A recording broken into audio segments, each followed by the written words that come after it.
Is the real death rate lower than what we were being told? Fresh off the press, coronavirus antibody tests show LA County outbreak is up to 55 times bigger than reported cases. Wow. USC and the health department released results that found that 4.1% of the county's adult population has antibodies to coronavirus. This new estimate is 28 to 55 times higher than the 7,994 confirmed cases. They're not the only ones. Boston Globe, nearly a third of 200 blood samples taken in Chelsea show exposure to coronavirus. Out of that antibody test, they found that about 32% of the participants have had COVID-19 at some point, and many didn't even know it. And also in Santa Clara, they did a similar antibody test, which shows that they're underreporting COVID cases by 50 to 85 times. This might be new to the mainstream media who loves to feed off of fear, but we've known this now for months that the death rate was lower than they reported, and according to these antibody tests, it might even be lower. The World Health Organization at one point told people that it had a 3.4% death rate, raising that from 2.0. Eventually these numbers came down, and a study in the Lancet Infectious Diseases said that the overall death rate was 1.38% for confirmed coronavirus cases, but considering undiagnosed cases, they even lowered it to 0.66%.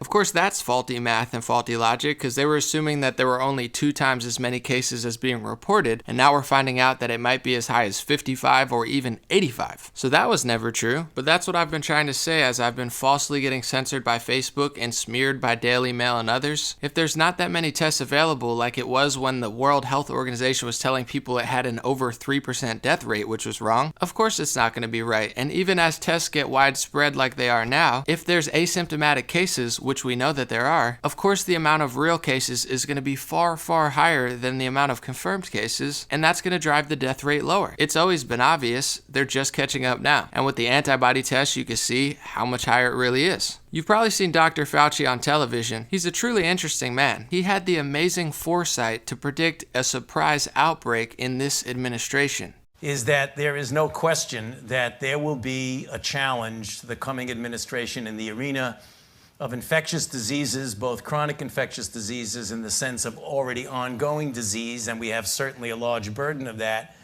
but also there will be a surprise outbreak. But also there will be a surprise outbreak. But also there will be a surprise outbreak. The ability to predict a surprise. This guy's on point. Unfortunately, he wasn't so on point with the amount of deaths. He said at first.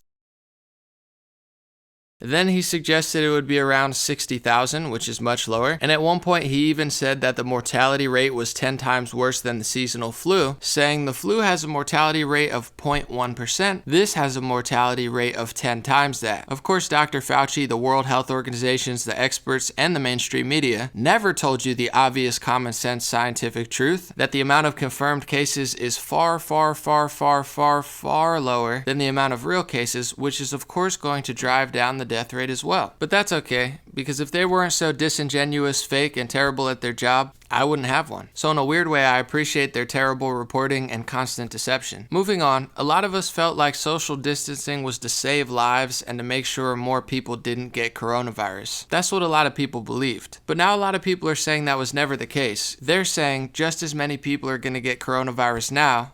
We were just slowing the spread so we could not overwhelm hospitals. Modeling shows social distancing necessary to slow the spread, preserve hospital capacity to save lives.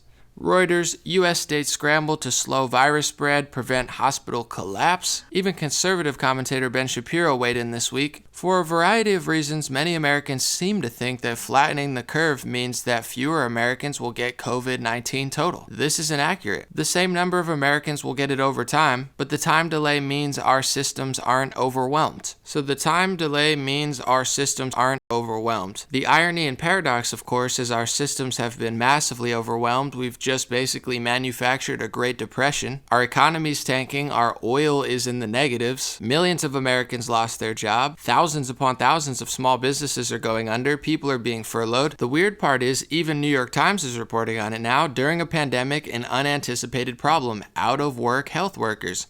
Across the country, plunging revenues from canceled non-emergency medical appointments have forced hospitals to furlough or cut the pay of doctors, nurses, and other staff. Suspended elective surgeries causing financial strain on healthcare system. Hospitals, smaller surgical outlets discuss budget. And when they say elective surgeries, you have to understand there's people who can't even get cancer treatments and screenings to figure out what their next move is. It's not just little stuff. So in trying to slow the spread to not overwhelm hospitals, we actually overwhelmed hospitals. And what do you think is going to happen when they reopen for elective surgery? Most likely the same thing that's going to happen to dentist's office and millions of businesses around the country that had a tight schedule. Their systems are going to be overwhelmed probably for the next year or so. So the idea that we stopped systems from being overwhelmed is bizarrely not true. And even from his logic that the slow of the spread wasn't to stop people from getting COVID-19, it was to stop hospitals from being overwhelmed. Even Andrew Cuomo's admitting early projections in orange and blue were totally wrong. We're doing much, much better. Look at the purple line. So now that we've slowed the spread, according to Shapiro and many others, in order to stop the hospitals from being overwhelmed, even though we literally overwhelmed the hospitals and put people out of work, now it's time to get a little bit more freedom, right? Since they say that it's going to spread anyway to as many people.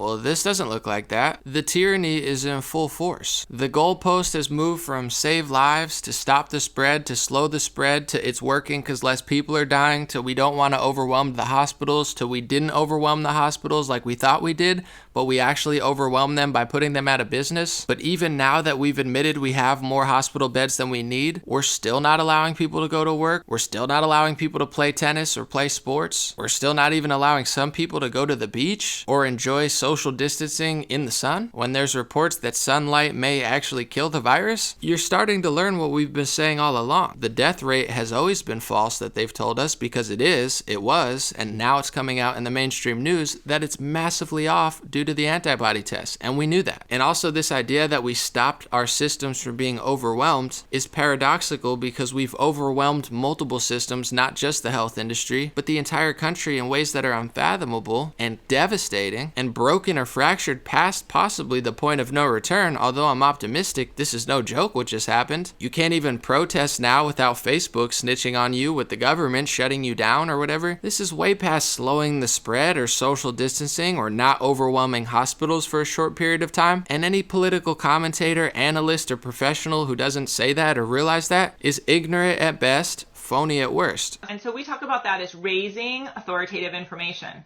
But then we also talk about removing information that is problematic. Of course, anything that is medically unsubstantiated, so people saying like, take vitamin C, take turmeric, like those all will cure you.